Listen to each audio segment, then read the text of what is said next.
Medicines add करके देंगे।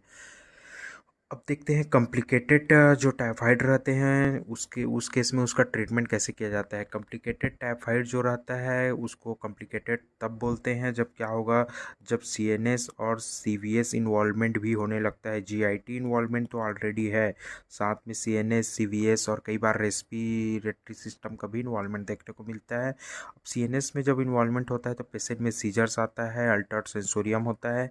CVS के इन्वॉल्वमेंट होने से एरिथमिया डेवलप हो सकता है।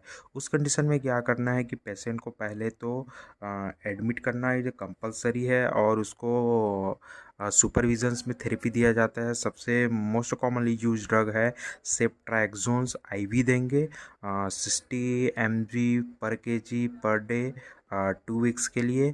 और अपना जो यदि कई बार क्या रहता है सेफ्ट्राक्सोन्स किसी किसी पेशेंट में यदि कॉन्ट्राइंडिकेटेड है या अवेलेबल नहीं है तो उस कंडीशन में सेफोटैक्सिम दिया जाता है। Both are the third generation parenteral cephalosporin है। 80 mg पर केजी पर डे के हिसाब से 2 वीक थेरेपी दिया जाता है।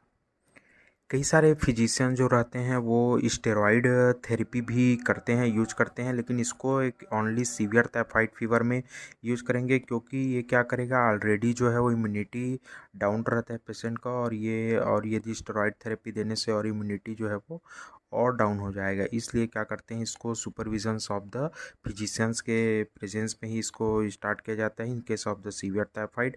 डेक्सामेथासोन 3 mg पर केजी स्टेट देते हैं फॉलोवर्ड बाई द 1 mg पर केजी 6 फॉर द 8 डोज। इसका डोजेस पैटर्न ये रहता है। अब देखते हैं एक्सडीआर टाइफाइड फीवर का ट्रीटमेंट कैसे किया जाएगा। एक्सडीआर टाइफाइड फीवर जो रहता है, एक्सडीआर जो एक्सटेंसिव ड्रग रेजिस्टेंस रहते हैं, तो कौन कौन से ड्रग के लिए रेजिस्टेंस रहता है। पहला रहता है क्लोरेम्फेनिकॉल, एमोक्सिसिलिन, सेप्ट्रान, फ्लोरोक्विनोलॉन और सिफेलोस्पोरिन। जब ये सारे ड्रग के लिए जो बैक्टीरिया है वो रेजिस्टेंस है तो उस केस में जो ट्रीटमेंट रहता है वो किस में कौन से में दिया, मेरोपेनिम दिया जाता है 1 ग्राम, टीडीएस देते हैं 10 to 14 डेज के लिए।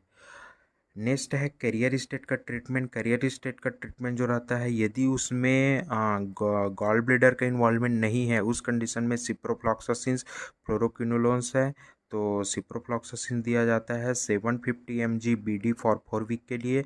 और यदि गॉल ब्लेडर का इन्वॉल्वमेंट है तो उस कंडीशन में क्या होता है गॉल स्टोन्स फॉर्म हो जाता है, कोलिलेथियसिस हो जाता है तो कोलेसिस्टेक्टोमी करना पड़ेगा।